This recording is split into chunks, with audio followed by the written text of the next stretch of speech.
सुरा राज्य में एक अलग ही संकट चल रहा था। एक विशाल वेदी पर, जिसे सुरा ने तैयार किया था, करोड़ों सुरा घुटनों के बल बैठे थे, वेदी को पूरी तरह भरते हुए। हे स्वजन, सुरा अब नियति के द्वार पर खड़ा है। यदि हम इस संकट से नहीं निकले तो हमारी जाति समाप्त हो जाएगी। वेदी के केंद्र में चंद्र सम्राट ने एक महान असुर की प्रतिमा के नीचे बोलना शुरू किया। सभी सुरा उस मूर्ति की ओर देखने लगे। सैकड़ों मीटर ऊंची वह प्रतिमा इतनी जीवंत रूप से तराशी गई थी कि वह कभी भी जीवित हो सकती थी। पांचों सुरा सम्राट वेदी पर खड़े थे। चंद्र सम्राट की गूंजती आवाज चारों ओर फैल गई। मूर्ख एलियन जातियां एकजुट हो गई हैं और उन्होंने कुछ राक्षसी रसायन शास्त्रियों की मदद से विष और जैविक जीव बनाए हैं जो केवल सुरा को निशाना बनाते हैं।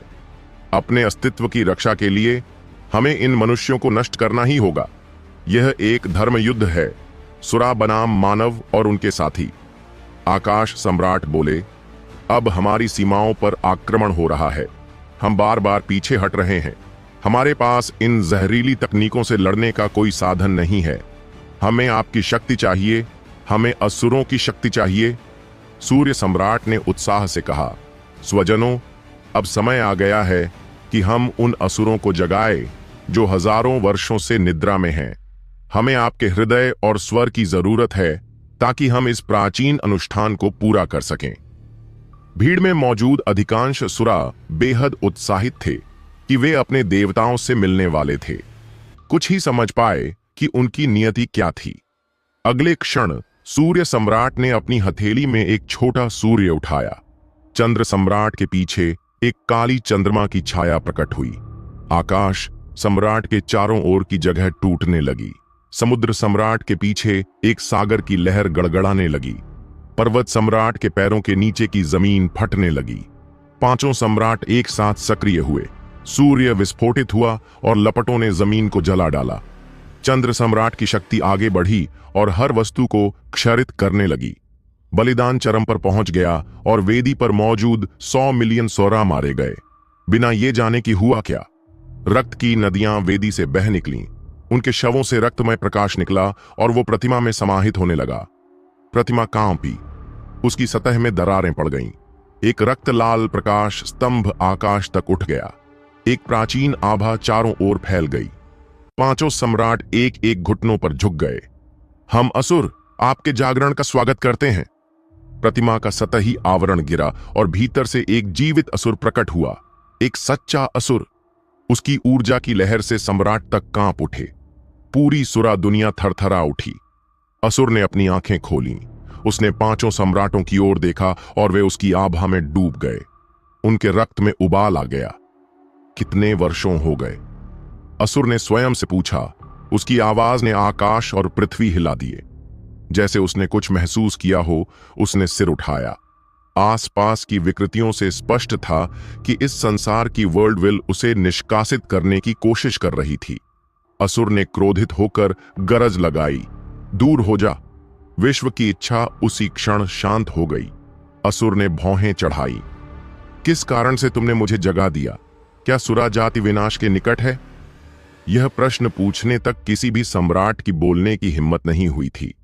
सूर्य सम्राट पसीने में लथपथ कांपते हुए बोले, प्रभु, हमारे राज्य में एक भयावह शक्ति उभरी है जिसने सुरा को विशेष रूप से लक्षित करने वाले विष और जैविक जीव बनाए हैं। हाल की लड़ाई में हमारे सभी सुरा किंग्स मारे गए।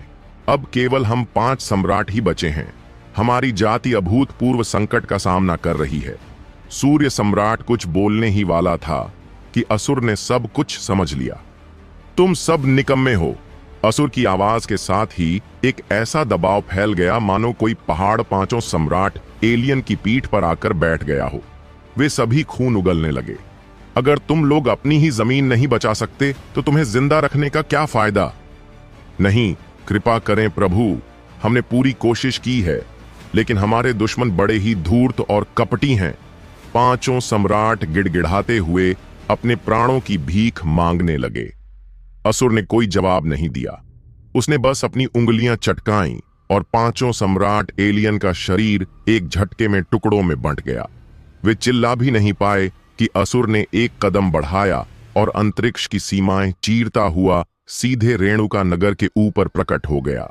टीम जेनिथ और उसके साथियों की शानदार जीत और सुरा सेनाओं की वापसी के बाद रेणुका नगर की सेनाओं ने एक के बाद एक नगरों पर कब्जा कर लिया। रेणुका नगर की सीमाएं 10 गुना फैल गईं, यहां तक कि यह एक औसत सुरा साम्राज्य से भी बड़ा हो गया। जैसे ही असुर प्रकट हुआ, अंतरिक्ष टेढ़ा होने लगा, जमीन दरकने लगी, वातावरण भयावह हो गया। उपस्थिति कुछ वैसी ही थी जैसी दक्ष की शक्ति थी जब उसने पहले क्षेत्र में डिजास्टर ग्रेड कोर निगल ली थी। सिर्फ उसकी उपस्थिति ही पूरे क्षेत्र को हिला देने के लिए काफी थी। हालांकि संसार की इच्छा उसे इस रेल्म से निकालने का प्रयास नहीं कर रही थी, और उसके 2 कारण थे। एक, असुर का प्रभाव केवल सीमित दायरे में था। दूसरा, इस रेल्म में इतनी ताकत नहीं थी कि वो एक असुर का मुकाबला कर सके। दूसरा क्षेत्र विशाल और मजबूत था, और वह असुर की उपस्थिति को सहने में अस्थायी रूप से सक्षम था। असुर सदियों से यहां सोया हुआ था, और रेल्म ने धीरे धीरे उसकी उपस्थिति की आदत डाल ली थी। असुर की दृष्टि रेणुका नगर पर पड़ी। उसकी आंखों में अतीत और वर्तमान दोनों झलकने लगे। दक्ष, हां, दिलचस्प। रेणुका नगर का एक प्रहरी उसके पास आया। तुम कौन हो? असुर ने बस अपनी बाह घुमाई और ऊर्जा का एक प्रलयंकारी तूफान रेणुका नगर की ओर छोड़ दिया। नगर की दीवारें ढह गईं, सैनिक उड़ गए। रेणुका नगर का आधा भाग एक ही झटके में मलबे में बदल गया। जब तक नागरिक कुछ समझ पाते, नगर की सीमाओं पर एक गहरा खड्डा बन चुका था। असुर के मुख्य प्रहार की केवल एक बगल की लहर ही इतनी विनाशकारी थी। असुर शांत स्वर में बोला, तुम लोगों के पास दक्ष को ढूंढने के लिए 3 दिन हैं। अगर वो नहीं मिला तो संपूर्ण मानव जाति का अंत निश्चित है। यह कहते ही असुर चला गया। उसने एक बार भी पीछे मुड़कर उन मनुष्यों की ओर नहीं देखा जो उसके कहर के बाद इधर उधर भाग रहे थे। वास्तविक दुनिया में जैसे ही यह भयावह समाचार सामने आया, शिकारी मंच, हंटर्स फोरम्स पर अफरा तफरी मच गई। यह असुर आखिर है क्या चीज? इससे डरावना तो मैंने कुछ देखा ही नहीं अब तक। मैंने इतिहास की किताब में पढ़ा था, असुर सूरा के देवता। क्या वो तो सिर्फ एक मिथक था? कहा जाता है कि असुर जब सांस छोड़ते हैं तो स्वर्ग कांपता है, और जब सांस लेते हैं तो समुद्र थरथराने लगता है यह सब सच था। क्या असुर वास्तव में मौजूद है, और वो भी रेणुका नगर में? सब कुछ खत्म हो गया। जब अर्चित राय को यह पता चला तो उसने सिर उठाकर पागलों की तरह हंसना शुरू किया। बहुत बढ़िया, खबर तुरंत फैलाओ। हमें अब दक्ष और हरि पर हमला करना है। अर्चित राय के आदेश पर इंटरनेट और मंचों पर एक अभियान छेड़ दिया गया। हर जगह दक्ष और रेणुका नगर की आलोचना होने लगी। दक्ष सोचता है कि एलियन नस्लों की एक गठबंधन सेना बनाकर वो सुरा को हरा सकता है। हजारों वर्षों से सुरा इस रेल्म पर राज कर रहे हैं। अब जब उनका देवता जाग चुका है, रेणुका नगर का अंत तय है। रेणुका नगर खुद को ज्यादा समझने लगा है। क्या कुछ दवाइयों से ही सुरा को हराया जा सकता है? इस पूरे संकट की जड़ दक्ष है। अगर वही यह सब शुरू नहीं करता तो हम इस हाल में नहीं होते। मुझे लगता है किसी को भी अब दूसरे क्षेत्र में नहीं जाना चाहिए। शायद हमें उसे छोड़ ही देना चाहिए। अर्चित राय के कुटिल हथकंडे बेहद प्रभावशाली साबित हुए। मुझे अब भी विश्वास नहीं होता कि रेणुका नगर सचमुच सुरा से भिड़ रहा था। अब देखो, हम सभी दूसरे क्षेत्र में नहीं जा पा रहे। हमारी प्रगति रुक गई है, और सब कुछ दक्ष की वजह से। ये सिर्फ मनुष्यों की लड़ाई थी, बाकी जातियों को इसमें घसीटना क्यों? जेनिथ डोजो के बाहर प्रदर्शनकारियों की भीड़ जमा हो गई, जिन्हें सौभाग्य से चीनी सेना ने रोक रखा था। बाहर आओ। दक्ष, तुम हमारे प्रतिनिधि नहीं हो। हमें तुमसे कोई वास्ता नहीं। दूसरी ओर हरि और उसका दल युद्ध की तैयारी में व्यस्त था। क्या सब तैयार है? हरि ने पूछा। सब कुछ तैयार है, लेकिन सर, क्या आप सचमुच ये करने जा रहे हैं? उनके एक साथी ने कहा। मार्शल सेज, आपको इस निर्णय की भारी कीमत चुकानी पड़ेगी। हरि ने दृढ़ता से कहा, और यही कीमत मुझे चुकानी भी होगी। दूसरे क्षेत्र में अब कोई भी असुर को नहीं रोक सकता। पूरी रेणुका नगर तबाह हो जाएगी और दक्ष की सारी मेहनत व्यर्थ चली जाएगी। सबसे अहम बात, संपूर्ण आकाश गंगा तीसरे क्षेत्र में प्रवेश से वंचित हो जाएगी। पीछे खड़े सैनिक हरि को श्रद्धा से देखने लगे। लेकिन अगर दक्ष लौट आए तो शायद सब कुछ ठीक हो जाए। हरि ने सिर हिलाया। मैं यही चाहूंगा कि वह ना लौटे। क्या? दक्ष अब तक का सबसे होनहार योद्धा है। अगर मैं दूसरे क्षेत्र में लौटता हूं तो मेरी ताकत शायद खत्म हो जाए। लेकिन अगर दक्ष खुद असुर से भिड़ गया और हार गया तो चीन और मानव जाति अपना भविष्य खो देगी। हरि ने दक्ष को हमेशा अगली पीढ़ी की आशा माना था, लेकिन अब वह जानता था कि शायद यह लड़ाई उसकी ही अंतिम परीक्षा है। अपने कार्यालय में अर्चित राय उस समय ठहाका मारकर हंसा जब उसे हरि की आगामी कार्रवाई की खबर मिली। क्या तुम पक्के हो कि हरि अब कोई कदम उठाने वाला है? उसका सचिव बोला। हां सर, मैं जानता था। मुझे पहले से ही पता था कि हरि कुछ ना कुछ करेगा। वो दूसरे क्षेत्र की स्थिति को ऐसे ही नहीं छोड़ सकता। हां, वह बहुत कमजोर है। सचिव मुस्कुराया। शायद आप ही गैलेक्सी में एकमात्र हैं जो ऐसा कहने की हिम्मत रखते हैं सर। अर्चित राय ने हाथ में पकड़ा लाल वाइन का गिलास लहराया। मैंने पहले भी कहा है, हरि ताकतवर हो सकता है, लेकिन वो इतना निर्दयी नहीं कि कुछ बड़ा हासिल कर सके। सचिव ने पूछा, तो अब हमें क्या करना चाहिए सर? जैसे ही हरि दूसरे क्षेत्र में प्रवेश करे, पृथ्वी पर पूर्ण आक्रमण शुरू कर दो। हम सारे इंसानों को एक ही झटके में बंदी बना लेंगे। 3 दिन पलक झपकते ही बीत गए और सभी दक्ष के प्रकट होने की प्रतीक्षा करते रहे। लेकिन जब असुर दोबारा रेणुका नगर के आकाश में प्रकट हुआ, तब भी दक्ष नहीं आया। असुर ने गहरी सांस ली और धीरे से अपना हाथ उठाया। शिकारियों के मंचों पर अनगिनत टिप्पणियां दक्ष की निंदा कर रही थीं। दक्ष, तुम कायर निकले। अपने कर्मों की जिम्मेदारी लेने से मुंह मोड़ रहे हो। मैं समझता था कि वह एक आदर्श व्यक्ति है, मानवता का रक्षक। धिक्कार है। कायर, डरपोक, कायर। हरि टेलीपोर्टेशन यंत्र के पास खड़ा था, एक विशेष तकनीक के जरिए 2 दुनियाओं के बीच की दीवार तोड़ने की तैयारी में। तभी दूसरे क्षेत्र के नीले आकाश में एक काली रेखा एक उल्कापिंड की तरह गिरी। उस रेखा ने आकाश में एक लंबा निशान खींच दिया और पलक झपकते ही वह रेणुका नगर के ऊपर मंडराती भीड़ के सामने प्रकट हो गई।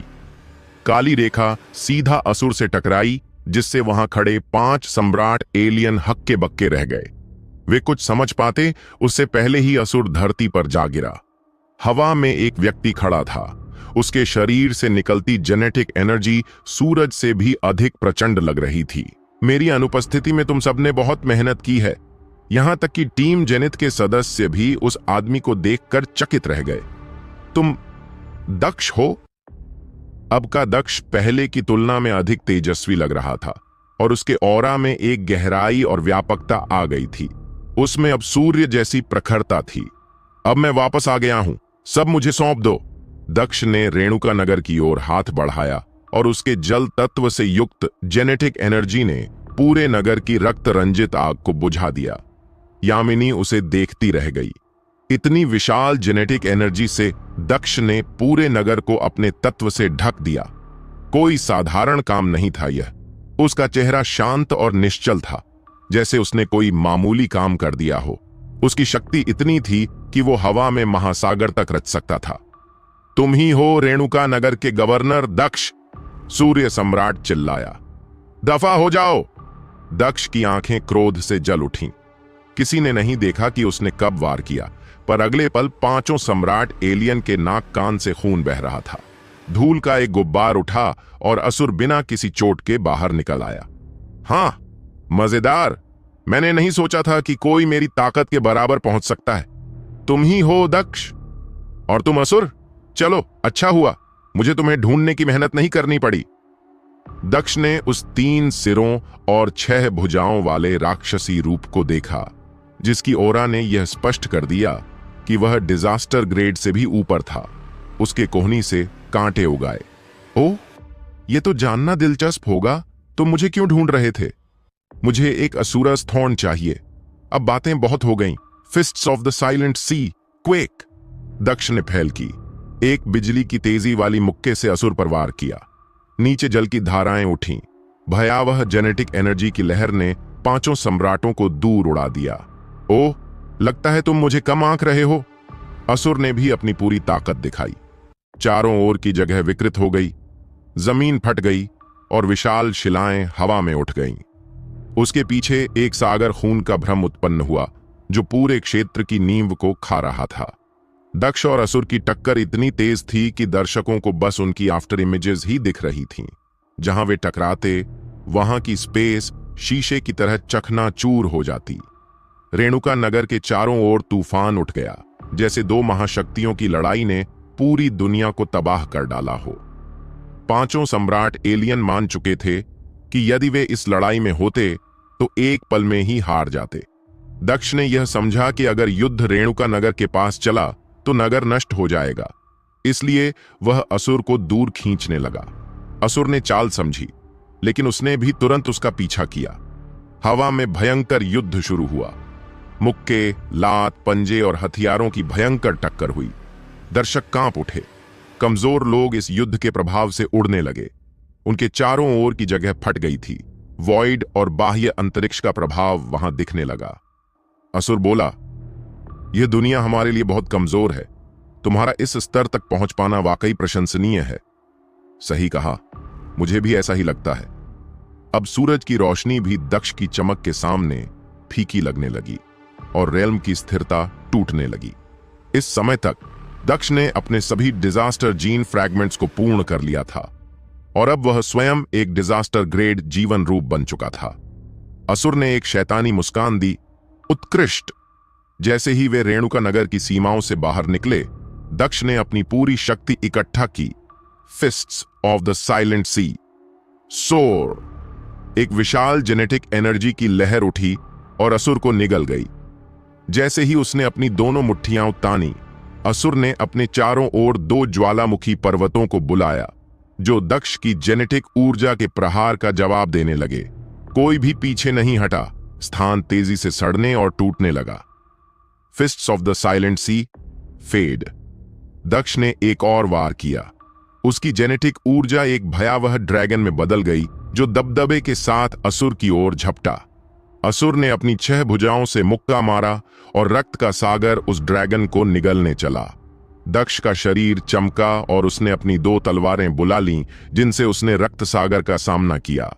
दोनों तलवारों की एक क्रॉस जैसी काट से उसने असुर के सीने पर गहरा घाव कर दिया, लेकिन खून नहीं निकला। उसकी जगह एक धड़कता हुआ लाल क्रिस्टल दिखाई दिया। असुर स्पष्ट रूप से डिजास्टर ग्रेड क्रिस्टलाइजेशन से गुजर चुका था। तू मुझे नहीं हरा सकता लड़के, मैं सुरा क्षेत्र का देवता हूं, अब मर। जब उसकी बाईं भुजा पर काली ज्वालाएं और दाईं भुजा के चारों ओर रक्त जल लहरा रहा था, तब असुर एक सैकड़ों मीटर ऊंचे राक्षस में बदल गया। वह असुर था, अपने क्षेत्र का अधिपति। एक बाहरी व्यक्ति से जो हजारों वर्षों बाद पैदा हुआ था, वह कैसे हार सकता था? असुर, समय बदल गया है। दक्ष ने अपनी तलवारें संभाली और उसका चारों ओर का तेज एयर भी धारदार हो गया। सीमित तलवार, खुली लहर। तलवार की ऊर्जा ने राक्षस बने असुर को बीचों बीच चीर दिया और उसके सीने पर एक और घाव छोड़ दिया। गुस्से में दहाड़ते हुए असुर फिर आगे बढ़ा। रक्तरंगी ज्वालाएं उसके शरीर को ढक चुकी थीं और आकाश पृथ्वी को भर रही थीं। दक्ष ने एक साथ अपने ब्लड एंट और ड्रैगन वुल्फ सोल शार्ड सक्रिय किए और ड्रैकोनियन फॉर्म में बदल गया। उसकी तलवारें इंद्रधनुषी प्रकाश और कालातीत प्रभुत्व से चमक उठीं। 9 soul dragonblade, 4th form, warping space and time. उसकी तलवारें ज्वाला, रक्त सागर और असुर के डिजास्टर ग्रेड रूप को ऐसे चीरती चली गईं जैसे वे केवल कागज हों। इस वार ने न केवल असुर की आत्मा को 2 भागों में बांट दिया, बल्कि समय और स्थान की सीमाओं को भी चीर दिया। असुर की आंखें चौड़ी हो गईं और रंगहीन होने लगीं। ऐसा कैसे हो सकता है? मैं सुरा क्षेत्र का देव हूं। वह उन असुरों में से एक था जिन्होंने सुरा जाति को हजारों वर्षों तक शीर्ष पर रखा था। सुरा क्षेत्र को सुरा क्षेत्र कहा जाना भी उसी के कारण था। तो फिर वह एक सामान्य मानव से कैसे हार गया? असुर ने आश्चर्य से उस तलवार को देखा जो उसके सीने में धंसी हुई थी। उसकी अजेय इच्छा दक्ष की जेनेटिक ऊर्जा के आगे झुकने को तैयार नहीं थी। जैसे ही उसके पीछे रक्त और ज्वालाओं का समुंदर गरजा, वह फिर एक बार राक्षसी रूप में बदल गया। आग ने आकाश और पृथ्वी को निगल लिया, लेकिन दक्ष ने मुस्कुराते हुए कहा, सब व्यर्थ है। तुम्हारी आत्मा पहले ही चिढ़ चुकी है, अब समय है समाप्त होने का। ब्लेड्स रिवर्बरेट। दक्ष की जुड़वाओं तलवारों ने असुर के सीने पर एक्स का चिन्ह बना दिया, जिससे लाल क्रिस्टल के टुकड़े उड़ने लगे। उस एक्स के केंद्र बिंदु पर तलवार की ऊर्जा इकट्ठा हुई और एक भारी विस्फोट में परिणत हुई, जिसने उन्हें दोनों को निगल लिया। फिर भी घायल असुर हार मानने को तैयार नहीं था। ऊर्जा उसके शरीर में घूमने लगी और उसकी दोनों कोहनियों से निकले 6 कांटे घूमने लगे। ज्वालाओं में लिपटा वह एक बवंडर के केंद्र जैसा प्रतीत हो रहा था, जो आकाश तक जा रहा था। यह असुर का सबसे ताकतवर वार था और उसका आखिरी। उसने अपने जीवन बल का बलिदान देकर यह आखिरी प्रहार तैयार किया था, इतना प्रलयंकारी कि यदि पृथ्वी पर गिरता तो पूरा महाद्वीप समुद्र में डूब सकता था। दक्ष ने उस तकनीक की ओर एक नजर डाली। अगर उसने डिजास्टर जीन फ्रैगमेंट्स को पूरा नहीं किया होता तो वह निश्चित रूप से मर गया होता, लेकिन अब एक असुर की डेथ ब्लो को संभालना भी उसके लिए साधारण बात थी। The boundless blade, the river ली थी। एक अधोलोक की नदी उत्पन्न हुई और आकाश की ओर उठ गई। तलवार की ऊर्जा वातावरण में कुहासे की तरह फैल गई और असुर के रक्त सागर को तुरंत निगल गई। असुर की अंतिम तकनीक विफल हो गई। वह तकनीक दक्ष की अधोलोक नदी में समा गई और नष्ट हो गई। अब असुर को अपनी हार स्वीकार करनी ही पड़ी। उसकी आत्मा विभाजित हो चुकी थी, शरीर की सारी ऊर्जा समाप्त हो चुकी थी और वह मरने के कगार पर था। निस्तेज आंखों से वह आकाश से गिर पड़ा, जैसे कोई कठपुतली हो। एक सुरा देवता का अंत हो गया। तुम इतने ताकतवर कैसे हो सकते हो? वह असुरों में भी सर्वोच्च था। बाहरी जातियों की तो बात ही क्या। फिर भी वह दक्ष से हार गया। वह समझ नहीं सका कि दक्ष इतना शक्तिशाली कैसे हो गया, पर यह स्वाभाविक था। दक्ष का विकास पथ बहुत पहले ही पारंपरिक सीमाओं से परे जा चुका था। उसने हर चीज में चरम सीमा को चुना, चाहे वो डिजास्टर जीन फ्रैगमेंट्स हों, पीक ग्रेड लाइफ फॉर्म की स्थिति या लिमिट फ्रैगमेंट्स। दूसरी दुनिया में सुपीरियर फ्रैगमेंट्स पूरे होने से पहले ही वह डिजास्टर ग्रेड जीवन रूपों को मारने की शक्ति रखता था। जब उसने समुद्र के 7 निषिद्ध क्षेत्रों को अपनी प्रयोगशाला बना लिया, तब जाकर उसने डिजास्टर जीन फ्रैगमेंट्स को अधिकतम कर लिया और स्वयं एक डिजास्टर ग्रेड जीवन रूप बन गया। दक्ष की वास्तविक शक्ति दूसरी दुनिया की सीमाओं से कहीं परे थी। उसने इस युद्ध में जानबूझकर खुद को रोका ताकि पहले रियल्म की तरह कोई महाविनाशक अस्थिरता न हो। इसलिए जब असुर ने उससे पूछा तो दक्ष ने एक ठंडी सांस ली और कहा, क्योंकि मैं कभी रुकने वाला नहीं हूं। अगर तुमने इस छोटे से कोने की रक्षा करने के बजाय स्वयं ऊपर उठने का रास्ता चुना होता तो शायद तुम कहीं ज्यादा महान बन जाते। असुर ने टूटी हुई आकाश की ओर देखा, जमीन में फैले लावा की रेखाओं को देखा और उसके होंठों पर एक हंसी आई, खुद पर ही हंसी। दक्ष ने कदम बढ़ाया, अपनी तलवार असुर के मस्तक में घुसा दी और उसके 6 थॉर्न्स को हासिल कर लिया। अब पोटियन नंबर 5 के लिए उसके पास सभी अवयव पूरे हो चुके थे। समय बदल चुका था और जो असुर सदियों तक ऊपर उठने से इनकार करता रहा, वह अंततः एक उगते हुए तारे का शिकार बन गया। इस संसार की यही प्रकृति थी। जो रुक जाता है वह समय और इतिहास का शिकार बन जाता है। असुर का शरीर धीरे धीरे क्रिस्टल में बदल गया। उस क्रिस्टल से धरती पर ऊर्जा फैल गई और वहां लाल स्पाइडर लिलीज खिल उठी। फटा हुआ आकाश धीरे धीरे ठीक होने लगा, रेल्म से बची खुची ऊर्जा को सोखते हुए। अब जिस भूमि में क्रिस्टल बिखरे थे वो ऊर्जा से भरपूर हो गई थी। यदि ठीक से उपयोग किया जाए तो यह रेणुका नगर के लिए एक अत्यंत मूल्यवान संसाधन बन सकती थी। मृत्यु के बाद अंततः असुर ने उस रियल्म को कुछ लौटा दिया जिससे वह जीवन भर लेता रहा था। रेणुका नगर की सीमा पर सूर्य सम्राट ने पूछा, तुम्हें क्या लगता है युद्ध कैसा चल रहा है? 5 सुरा सम्राटों में से कोई भी 2 लड़ाकों का पीछा करने का साहस नहीं कर रहा था। उनकी लड़ाई एक ऐसे स्तर पर थी जिसे वे कभी समझ ही नहीं सकते थे। उनकी तकनीकों के केवल अवशेष ही उन्हें मार सकते थे। सुरा राजा कोई मदद नहीं कर सकते थे। उन्हें नहीं पता था कि दक्ष और असुर कितनी दूर जा चुके थे, लेकिन इतनी दूर से भी उनकी तकनीकों द्वारा किया गया विध्वंस देखा जा सकता था। इसी कारण पांचों सम्राट रेणुका नगर की सीमा के पास ही टिके रहे, युद्ध के समाप्त होने की प्रतीक्षा में। चंद्र सम्राट ने सूर्य सम्राट की ओर आंखें घुमाईं। क्या असुर की जीत कभी संदेह में थी?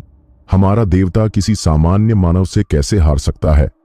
आकाश सम्राट ने उपहास में कहा, जब असुर उसका काम तमाम कर देगा तो दक्ष की लाश तक नहीं बचेगी। लेकिन ठीक उसी समय पांचों सुरा सम्राटों के कानों में एक गंभीर पुरुष स्वर गूंजा। तुम पांचों किसके बारे में बात कर रहे थे? हम? दक्ष अचानक उनके पीछे प्रकट हुआ और वे सभी डर से कांप उठे। वे सभी सुरा सम्राट थे, फिर भी दक्ष की कोई हलचल तक वे नहीं पकड़ सके। आकाश सम्राट की आंखें फटी की फटी रह गईं। दक्ष, तब तुम तो असुर से लड़ रहे थे ना? दक्ष ने उसका सिर पकड़ लिया। किसकी लाश गायब होने वाली थी? पांचों सम्राटों के चेहरे पर भय छा गया। यदि दक्ष यहां था तो इसका मतलब था कि असुर मारा जा चुका था। वे विश्वास नहीं कर सके। असुर उनका भगवान था, अजेय किंवदंती। वह एक साधारण मानव से कैसे हार सकता था? क्या रेणुका नगर के पास ऐसा कोई जहर था जो असुर पर भी प्रभावी हो? फिर भी दक्ष का वहां होना केवल एक बात दर्शाता था, असुर मर चुका था। हल्के से दबाव में दक्ष ने आकाश सम्राट का सिर फोड़ दिया। बाकी चार सम्राट कांप उठे। हम यहां क्यों आए थे? क्या हम खुद ही अपनी मौत बुला लाए थे? अब यह जानना महत्वहीन था कि असुर को कैसे हराया गया। वे तो बस अपनी जान बचाना चाहते थे। सूर्य सम्राट जल्दी से बोला, कृपया, लड़ाई की कोई आवश्यकता नहीं है। हम सुरा आपके गुलाम बनने को तैयार हैं। मजबूत गुलाम तो लाभदायक होंगे, है ना? चंद्र सम्राट ने सिर हिलाया। टीम जेनिथ शक्तिशाली हो सकती है, लेकिन वे हमसे अभी भी कमजोर हैं। दक्ष की शक्ति देखकर वे भयभीत हो चुके थे। वे जानते थे कि वे उससे लड़ नहीं सकते, इसलिए वे समर्पण कर बैठे। पर्वत सम्राट गूंजते स्वर में बोला, अगर आप हमें जीवित छोड़ दें तो सुरा मानवों के अधीन हो जाएंगे। उनका विचार था, दक्ष को एक दिन इस क्षेत्र से बाहर जाना ही पड़ेगा या असुर की तरह नींद में डूब जाना होगा। जैसे ही वह गया, वे फिर विद्रोह कर सकते थे। लेकिन दक्ष ने मुस्कुराते हुए हाथ हिलाया और पर्वत सम्राट का शरीर रंगीन ऊर्जा में बुलबुले सा फट गया। अब तीनों शेष सम्राट समझ गए कि सिर्फ बातों से बात नहीं बनेगी। हमला करो! सूर्य सम्राट सूर्य की भांति जल उठा। धरती दरक गई, लावा बहने लगा और पूरा क्षेत्र रक्तिम प्रकाश से भर गया। चंद्र सम्राट ने अंधकार को बुलाया और समुद्र सम्राट के पीछे एक विशाल लहर उठी, परंतु दक्ष ने बस हाथ हिलाया और सब शांत हो गया। सूर्य की लपटें, चंद्र की छाया, समुद्र की लहरें, सब कुछ जैसे कभी था ही नहीं। तीनों सोरा सम्राट चौंक कर पीछे हटे। उनकी सर्वोत्तम तकनीकों को दक्ष ने एक झटके में नष्ट कर दिया। अब यह स्पष्ट था, दक्ष की शक्ति किसी और ही आयाम की थी। उनकी तकनीकें सिर्फ इस दुनिया को प्रभावित करती थीं, पर दक्ष तो स्वयं इस दुनिया को आकार दे रहा था। जैसे वे कागज पर रंग भरने के लिए ब्रश या रंग भरने की चीजें इस्तेमाल करते थे, दक्ष बस सोचते थे, रंग प्रकट हो जाता या मिट जाता। यह एक उच्चतर अस्तित्व का स्तर था। दक्ष स्वयं भी यही अनुभव कर रहा था। जब से उसने अपने डिजास्टर जीन फ्रैगमेंट्स को पूर्ण किया था, उसकी दृष्टि बदल गई थी। जैसे वह एक 4 आयामी प्राणी बन चुका हो, जो 3 आयामी दुनिया को पारदर्शिता से देख सकता हो। कोई भी जो उसके आयाम में नहीं था, उसे क्षति नहीं पहुंचा सकता। उसका शरीर इस आयाम से बाहर जाने की कोशिश कर रहा था, पर वह जबरन खुद को बांध कर रखे था। अगर उसका शरीर इस संसार से बाहर हो गया तो वह पूरी दुनिया को अस्थिर कर सकता था, जैसे किसी कप में तरबूज घुसाने की कोशिश करना। दूसरा क्षेत्र पहले से अधिक सुदृढ़ था, और जब तक कोई बड़ा युद्ध न हो, दक्ष की उपस्थिति सहनीय थी। एक हाथ के इशारे से बाकी तीनों सम्राटों का भी अंत हो गया। युद्ध बहुत छोटा रहा था, लेकिन रेणुका नगर को इससे अब तक की सबसे बड़ी क्षति हुई थी। 2 सालों में जो इमारतें बनी थीं, वे पल में मिट गईं। यामिनी आगे बढ़ी और बोली, माफ कीजिए, मैं नगर और उसकी इमारतों की रक्षा नहीं कर सकी। दक्ष ने उत्तर दिया, यह तुम्हारी गलती नहीं है। किसी से यह अपेक्षा करना कि वह एक असुर का सामना करे अनुचित है। वह ईश्वर नहीं था, पर उसकी शक्ति इतनी थी कि वह बचाव कार्य का नेतृत्व कर सके। उसने अपनी जेनेटिक एनर्जी से मलबा हटाया। जितनों को बचा सकते हो बचाओ, और फिर हताहतों की सूची मुझे भेजना। यामिनी अवाक रह गई। इतनी सहजता से किसी को इतना विशाल कार्य करते हुए उसने कभी नहीं देखा था। दक्ष ने यामिनी को उसकी गहरी सोच से झटका दिया। ठीक है, चलो काम शुरू करें। यामिनी ने सिर हिलाया और तुरंत निकल गई। आसपास मौजूद बचे हुए योद्धाओं को मलबा हटाने के काम में लगा दिया। दक्ष और असुर के बीच हुई लड़ाई के बाद काफी नुकसान हुआ था और बहुत से लोग अब भी लापता थे। सौभाग्य से रेणुका नगर के अधिकांश मुख्य व्यक्ति सुरक्षित बच गए थे। येलुओ प्रमुख, कबीर और अन्य सभी लोग पीछे ही रुके थे, जिससे पुनर्निर्माण की प्रक्रिया कुछ आसान हो गई थी। यामिनी ने पूछा, अब हमें क्या करना चाहिए? हमें इन्हीं खंडहरों के ऊपर फिर से निर्माण करना होगा। दक्ष ने शहर के अवशेषों पर नजर डाली। असुर ने वास्तव में किसी को निशाना नहीं बनाया था, लेकिन उसका अंधाधुंध हमला ही पूरे नगर को तबाह करने के लिए पर्याप्त था। नगर की कोई भी इमारत सुरक्षित नहीं बची थी और बहुत से लोग अपने प्रियजनों की लाशों के पास बैठकर रो रहे थे, क्योंकि अधिकांश मानव योद्धा टीम जेनिथ के साथ चले गए थे। इसलिए मनुष्यों की अपेक्षा एलियन की मौतें अधिक हुई थीं। फिर भी दक्ष अंदर से दुखी था। अगर वह सौम्या द्वारा भेजा गया आपातकालीन संदेश थोड़ा जल्दी देख लेता या 1-2 घंटे पहले लौट आता, तो यह त्रासदी शायद टल सकती थी। उसके पास खड़ी यामिनी ने धीरे से उसकी पीठ पर हाथ रखा। दक्ष, तुमने अपनी पूरी कोशिश की। कोई भी असुर के अचानक आने की उम्मीद नहीं कर सकता था, और तुमने उनका बदला भी ले लिया। जिस असुर के खिलाफ हमने कभी सोचने की भी हिम्मत नहीं की थी, तुमने उसे हरा दिया। मेरे ख्याल से हालात और भी बुरे हो सकते थे। दक्ष को यह नहीं पता था कि वे लोग जो अपनों को खो चुके थे, उन्हें कैसे सांत्वना दे, परंतु वह कम से कम उनकी भौतिक जरूरतों को तो पूरा कर सकता था। क्या हमारे पास पुनर्निर्माण के लिए पर्याप्त निर्माण सामग्री और भोजन है? यामिनी ने सिर हिलाया। रॉक स्पिरिट्स सुरक्षित हैं और हमारे पास निर्माण सामग्री की कोई कमी नहीं है। जहां तक भोजन की बात है, हमारे भंडार में अभी भी पर्याप्त मात्रा में राशन है। हम जो कमी रह गई है उसे मोर्चे पर मौजूद सैनिकों से पूरी कर सकते हैं। सौम्या और टीम जेनिथ ने सुरा की भूमि को काफी हद तक अपने नियंत्रण में ले लिया है और वे निश्चित ही आपूर्ति लेकर लौटेंगे। दक्ष ने हाथ लहराया और यामिनी के सामने जीवन रूपों का एक पूरा पहाड़ प्रकट हो गया। यामिनी की आंखें फटी की फटी रह गईं। इनमें से अधिकांश पीक ग्रेड लाइफ फॉर्म्स थे। उसे समझ नहीं आया कि दक्ष ने इतने सारे उच्च स्तरीय जीवन रूप कैसे इकट्ठा कर लिए। उसने घबराकर निगलते हुए कहा, दक्ष, क्या तुमने इन सबको मारा है? वह मलबे को एक इशारे में हटा सकता था, एक हथेली से आग बुझा सकता था और कहीं से पीक ग्रेड मांस का पहाड़ निकाल सकता था। कहीं तुम सच में भगवान तो नहीं बन गए हो? यामिनी की दृष्टि में केवल कोई ईश्वर ही ऐसा कर सकता था। दक्ष केवल मुस्कुराया।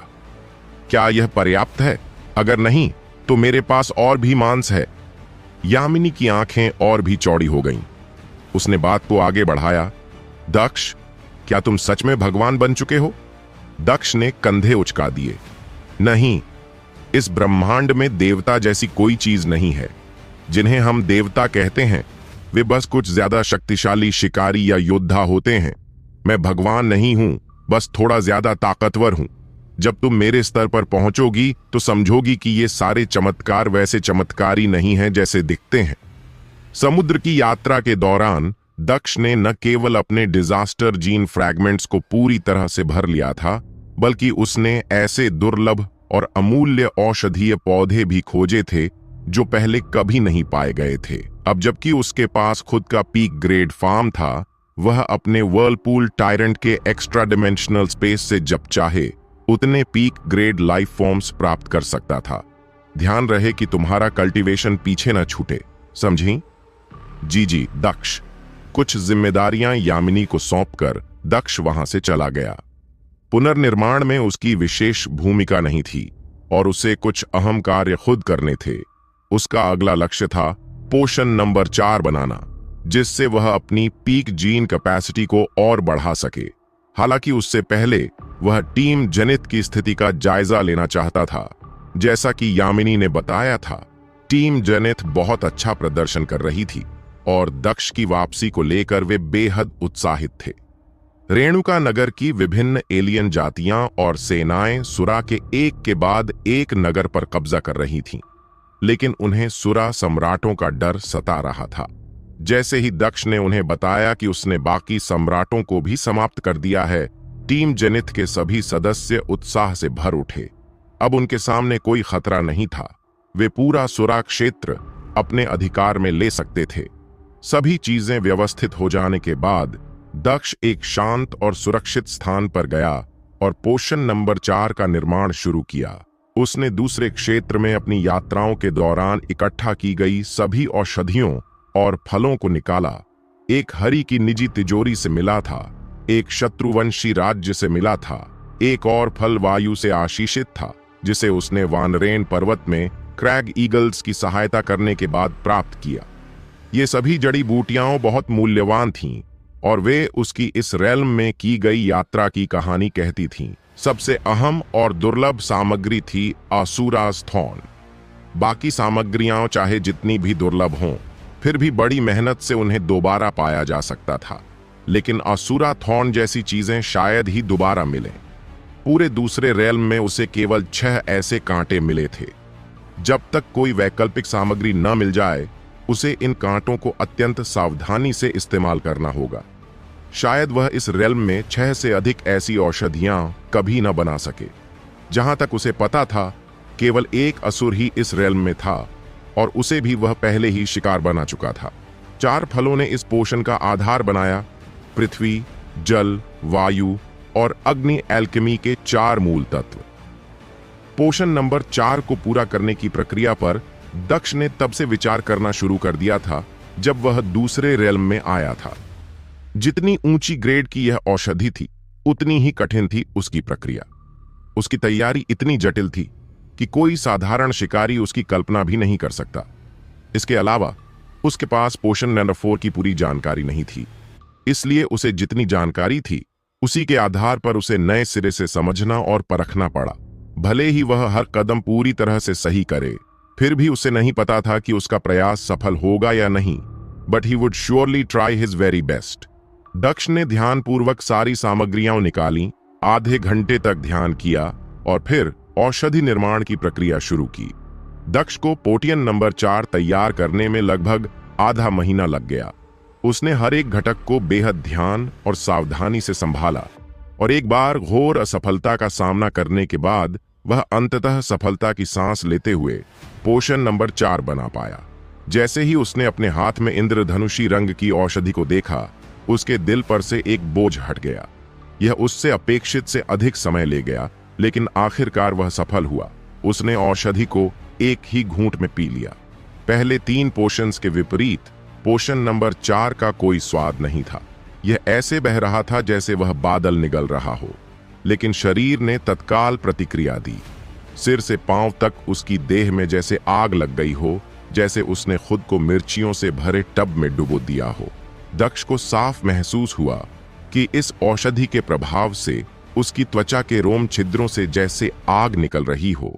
पसीने में भीगता हुआ उसका शरीर, जो पहले ही क्रिस्टल जैसा बन चुका था, अब रोशनी बिखेर रहा था। जो थोड़ी बहुत अशुद्धियां बची थीं, वो भी हट गईं। उसका शरीर जैसे एक सूक्ष्म ब्रह्मांड में बदल गया। मिट्टी, पानी, हवा और अग्नि जैसे मौलिक तत्वों ने उसके अंगों को फिर से गढ़ा। क्षधीय ऊर्जा को नियंत्रित करते हुए उसने अपनी तकनीक के अनुसार अपनी जेनेटिक ऊर्जा का संचार शुरू किया। उसके शरीर की बाहरी क्रिस्टल परत अंडे के खोल की तरह झड़ गई और भीतर से हीरा जैसी पारदर्शी कठोरता प्रकट हुई। 10 बार ऊर्जा चक्र पूर्ण करने के बाद दक्ष के डेंटियन का जेनेटिक कोर दुगना होकर मोती जैसी चमक लेने लगा। उसकी देह को बढ़ाने वाले जीन फ्रैगमेंट्स अब विशुद्ध जेनेटिक ऊर्जा में परिवर्तित हो चुके थे। जिसे उसने उसी तकनीक पर केंद्रित किया। उसका शरीर बलशाली हुआ, सिकुड़ा और फिर और भी बलशाली हो गया। शक्ति और विस्फोटक क्षमता में जबरदस्त वृद्धि के साथ उसका पेट गड़गड़ाया। हालांकि विपदा स्तर पर पहुंचने के बाद वह आसपास की ऊर्जा से जीवित रह सकता था, लेकिन पोषण ने उसमें एक असहनीय भूख जगा दी थी। उसकी देह और अस्थियां अभी भी क्रिस्टलीय बनी रहीं, पर उसके अंगों की स्थिति बदल गई ताकि नए आंतरिक संसार के लिए स्थान बन सके। ऊर्जा की आपूर्ति पूरी करने के लिए दक्ष ने अपनी एक्स्ट्रा डिमेंशनल स्टोरेज में जमा सारा पीक ग्रेड मांस खा लिया। केवल जब उसने सब कुछ खा लिया तब जाकर उसने राहत की सांस ली। उसका शरीर और अधिक शक्तिशाली हो गया था।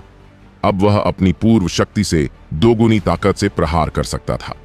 सबसे महत्वपूर्ण बात, उसकी पीक जीन क्षमता में और 50 अंक की वृद्धि हुई थी। अब वह पोषण नंबर 5 और फिर पोषण नंबर 6 के निर्माण की दिशा में सोच सकता था, जिसकी शक्ति का अनुमान लगाना भी उसके लिए कठिन था। हालांकि ये योजनाएं भविष्य की थीं। दूसरे रेल्म में उन पोषन्स का निर्माण लगभग असंभव था। पोषण जेना 4 का सेवन करते ही वह अपने नए पीक जीन लिमिट तक पहुंच गया। उसके आंकड़े इतने असामान्य हो गए थे कि अब वह एक मानव असुर जैसा प्रतीत होता था। दक्ष एक विपदा स्तर जीवन रूप फ्रेमवर्क, फाउंडेशन LVA मैक्स, तकनीक का 5वां रूप, किलिन टेक्निक्स, तकनीक 1 पिनाकल, तकनीक 2 पिनाकल, तकनीक 3 पिनाकल, तकनीक 4 पिनाकल, तकनीक 5 पिनाकल, तकनीक 6 पिनाकल, तकनीक 7 एडवांस्ड, तकनीक 8 advanced. Genes basic 160, mutated 150, superior 150, peak 150, disaster 100, devil souls 1 superior, 2 muted, 3 superior, 4 muted, 5 superior, 6 superior, 7 superior, 8 superior, 9 superior, 10 peak, 11 disaster, 12 disaster. Daksh अपने आंकड़ों को देखकर इतना उत्साहित हो गया कि उसने आकाश की ओर दहाड़ मारी। उसके चारों ओर तेज हवा का बवंडर उठ खड़ा हुआ। समुद्र में हलचल मच गई और हर एक जेनेटिक जीवन रूप सिर झुकाकर कांपने लगा। अलग अलग जातियां इस प्रचंड शक्ति से दबी हुई महसूस करने लगीं, जैसे यह आकाशीय शक्ति हो। जिन जातियों की आस्था देवी देवताओं में थी, वे जमीन पर लेट गईं। दुनिया की इच्छा प्रकट हुई और समुद्र के एक विशेष स्थान पर केंद्रित हो गई। लेकिन उसने दक्ष को रोकने की कोई कोशिश नहीं की, न ही कोई प्रकाश का प्रतिबंध लगाया। उसे पता था कि इसका कोई अर्थ नहीं। दक्ष की शक्ति ऐसी किसी भी सीमा को तोड़ डालती। उसके शरीर से ऊर्जा का विस्फोट हुआ। हवा में चक्रवात उठे। नीचे समुद्र की लहरें ऊंची ऊंची सुनामी में बदल गईं, जो समुद्र तटों से टकराईं। पूरा दूसरा रेल्म उसकी शक्ति से कांप उठा। उसके शरीर में इतनी घनी ऊर्जा भर गई थी कि जैसे उसने एक सुपरनोवा को पकड़ लिया हो। उसका शरीर दरारों से चटकने लगा। उन दरारों से ऊर्जा निकलकर सब कुछ तहस नहस कर रही थी। वह सूर्य से भी अधिक चमक रहा था। उसकी ऊर्जा का अधिकांश हिस्सा उसके दिल और जेनेटिक कोर में केंद्रित हो रहा था। अगर दक्ष ने पहले से अपने दिल और कोर को क्रिस्टलीकृत न किया होता तो वह पोषण नंबर 4 के प्रभाव से जीवित नहीं रह पाता। फिर भी उसका दिल जैसे फटने को तैयार था। अब जाकर उसे समझ आया कि एक विपदा स्तर जीवन रूप कैसे विकसित होता है, क्योंकि वह खुद उसी प्रक्रिया से गुजर रहा था। एक विपदा स्तर जीवन रूप का जेनेटिक कोर उसके दिल में होता है। विकास के दौरान पूरे शरीर में फैली ऊर्जा दिल में केंद्रित हो जाती है, जो अत्यधिक पीड़ा देती है। दक्ष ने 10 से अधिक विपदा स्तर जीवन रूपों को मारा था, लेकिन अब जाकर उसे इस प्रक्रिया की सच्चाई का अनुभव हुआ। उसने ताजा खून उगला, फिर उसकी आंख, कान, नाक से खून बहने लगा। वह खून तुरंत भाप बनकर उड़ गया। इतनी गर्मी उसके शरीर में थी, उसकी देह जैसे स्वयं को नष्ट कर फिर से नया बना रही हो। दक्ष ने अपनी ही टूटती हुई आत्मा और शरीर को देखा, लेकिन होश नहीं खोया। काल शंख जैसे डेविल सोल को आत्मसात करने के बाद उसका मन और आत्मा मजबूत हो चुकी थी। अकल्पनीय ऊर्जा उसके शरीर से फूट रही थी, चारों ओर की दुनिया को विकृत कर रही थी। दक्ष ने 9 कार्प ट्रांसफॉर्मेशन का संचार शुरू किया।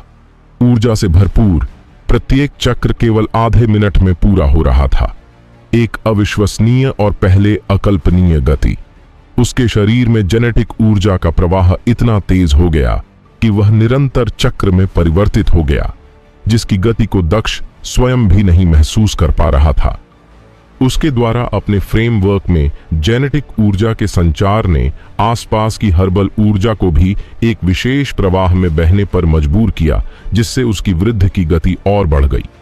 उसने धीरे धीरे अनियंत्रित जेनेटिक ऊर्जा को वश में किया और उसे वहीं निर्देशित किया जहां उसकी सबसे अधिक आवश्यकता थी। जैसे ही दक्ष की स्थिति स्थिर होने लगी, वर्ल्ड विल ने सबसे अनुचित क्षण पर प्रहार किया।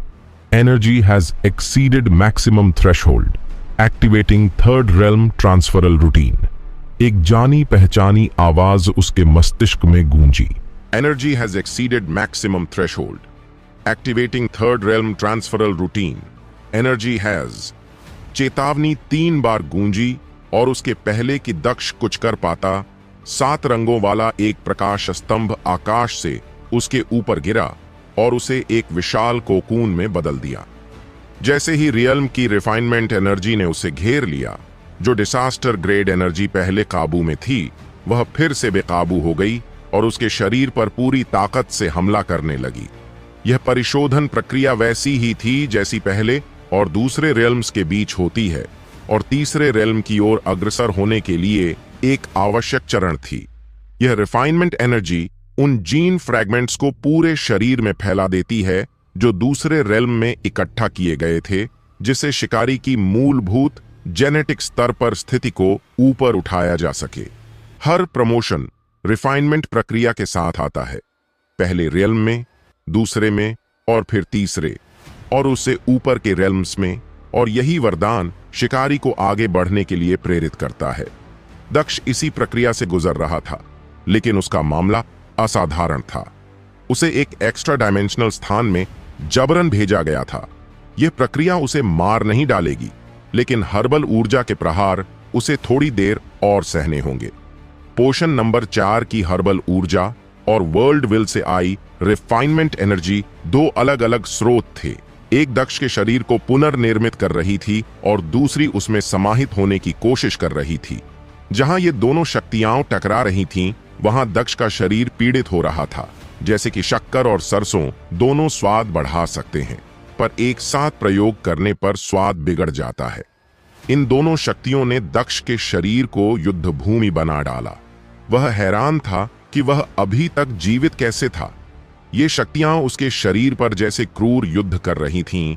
वह अंदर से फटने जैसा अनुभव कर रहा था। इस टकराव के बाद उसकी एकमात्र शरण स्थली उसका फ्रेमवर्क ही था, परंतु डिजास्टर ग्रेड जेनेटिक ऊर्जा उसके फ्रेमवर्क की तुलना में कहीं अधिक शक्तिशाली थी। प्रत्येक साइकिल में वह केवल 1 बूंद के बराबर ऊर्जा ही संसाधित कर पा रहा था, जबकि उसके अंदर समुद्र के बराबर ऊर्जा भरी थी। उसका शरीर पीड़ा का अनंत रूप बन चुका था। वह खुद हैरान था कि वह पागल क्यों नहीं हो गया। यदि वह पहले से डिजास्टर ग्रेड लाइफ फॉर्म में नहीं बदला होता, जिससे उसकी सोल स्पेस और मानसिक दृढ़ता को भारी बढ़ावा मिला था, तो वह कोमा में चला जाता, जिससे वह कभी नहीं जागता। दूसरे रेल्म की रिफाइनमेंट प्रक्रिया पहले की तुलना में कई गुना अधिक तीव्र थी। डिजास्टर ग्रेड एनर्जी और रिफाइनमेंट एनर्जी की टक्कर से जो विस्फोट हो रहे थे, वे एक्स्ट्रा डिमेंशनल स्थान को भी चटका रहे थे। जैसे ही वर्ल्ड विल उस स्थान की मरम्मत करता और रिफाइनमेंट एनर्जी भीतर आ जाती, उसकी क्षमताएं दूसरे रेल्म की सीमा से बाहर जा चुकी थीं, और इससे भी अधिक महत्वपूर्ण बात यह थी कि वर्ल्ड विल को उसका उत्पाद पसंद नहीं आ रहा था। परिणाम स्वरूप उसकी रिफाइनमेंट प्रक्रिया सामान्य से काफी अलग हो गई थी। डिजास्टर ग्रेड हर्बल ऊर्जा के बेकाबू प्रवाह के कारण रिफाइनमेंट एनर्जी दक्ष के शरीर में प्रवेश नहीं कर पा रही थी। जब वह फ्रेमवर्क को एक्टिवेट करता, तो उसे रिफाइनमेंट एनर्जी तक पहुंचने से हर्बल ऊर्जा रोक रही थी। इसलिए उसे सबसे पहले उस हर्बल ऊर्जा की बाधा को हटाना था, और उसके पास बस उसका अपना फ्रेमवर्क ही था। दर्द से झटपटाते हुए भी उसने खुद को संयमित किया और अपने फ्रेमवर्क को एक्टिवेट कर जेनेटिक ऊर्जा का संचार शुरू किया। जितनी देर वह हर्बल ऊर्जा को अवशोषित नहीं करता, उतनी देर तक वह यह पीड़ा सहता रहेगा। लेकिन कुछ ही देर में उसने अनुभव किया कि वह इस पीड़ा के आदी होने लगा था। इतनी सारी दर्दनाक परिवर्तनों से गुजरने के बाद दक्ष की पीड़ा सहन करने की क्षमता बहुत अधिक थी। जो दर्द वह अभी झेल रहा था, वह पहले झेले गए कष्टों से अधिक भयानक नहीं था, और अगर वह पहले उन्हें सह चुका था तो अब क्यों नहीं। दक्ष को लगा कि अगर वह लगातार फ्रेमवर्क के माध्यम से जेनेटिक ऊर्जा का संचार करता रहेगा तो वह धीरे धीरे हर्बल ऊर्जा को खींचकर परिशोधन प्रक्रिया पूरी कर लेगा, जैसा उसने पहले रियल में किया था। पर उसने यह नहीं सोचा था कि पहले उसके पास केवल 10 डिजास्टर जीन फ्रैगमेंट्स थे और अब 100। जैसे जैसे ये दोनों शक्तियां उसके शरीर के भीतर टकराती रहीं, एक अजीब बात होने लगी। उसका चमकदार शरीर चटकने लगा, लेकिन जैसे ही ऐसा होता, हर्बल ऊर्जा और रिफाइनमेंट एनर्जी साथ मिलकर उन दरारों को भर देती।